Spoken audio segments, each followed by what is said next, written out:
This is Audible. Audible Originals presents Sexual Misconduct of the Middle Classes. Written by Hannah Moscovich. Directed by Ian Rickson. Performed by Ella Beatty and Hugh Jackman.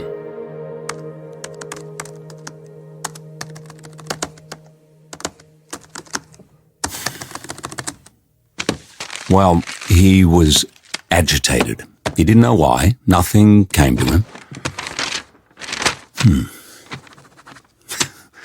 A few weeks ago, the janitor forgot to unlock the men's toilet before office hours, so he'd had to urinate into his thermos. And then he'd opened his door and met with students and discussed their essays with them with a hot thermos of his own urine sitting on the windowsill. Urine was, he knew, dissolved salts with a little yellow organic colouring in it. You just rinse it out and it's fine.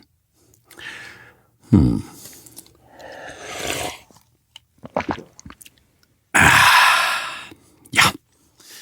He'd been trying to jot down lecture notes, but he'd been too agitated, so he switched to grading papers. Now he couldn't even fucking do that. Man, what the fuck was wrong with him? And, a dim image came to him. It was of a girl in a red coat. Ooh, could this be a fragment of... His publishers were waiting on a novel about turn-of-the-century lumberjacks, so hopefully this girl could be a part of that, or could be shoehorned into it, because also, come on, a young girl. Wasn't there something deadly about the young girl as an object of fiction? Wasn't it where writers went to expose their mediocrity? Because wasn't it so often the young girl who was grossly underwritten, a cipher, a sex object, reduced to a cliché by lust-addled men? Nearly 2:00, which meant a lecture on the death of postmodernism and the rise of new sincerity with its adjacent mainstreaming of genre fiction to 90 or so second-year students. So that should really meet them where they were at. That was a joke. Yeah. Lately, he'd had to point out to his students when he made jokes, as in, that was a joke. Well, maybe his delivery was too dry, or he was getting old.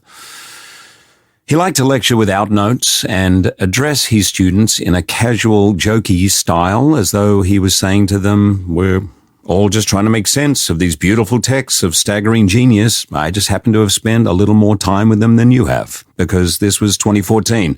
And anyway, it didn't help to intimidate the students. He was on the side of the Greeks. Learning is a seduction. The erotics of pedagogy. That was the sort of thing you couldn't say out loud without getting fired. He watched as the throngs of students came into the auditorium, flung their book bags down, milled about, small-talking, posturing, texting, scarfing cheap food, and strange. He was still agitated, as though he was waiting for something to happen, as though he was waiting for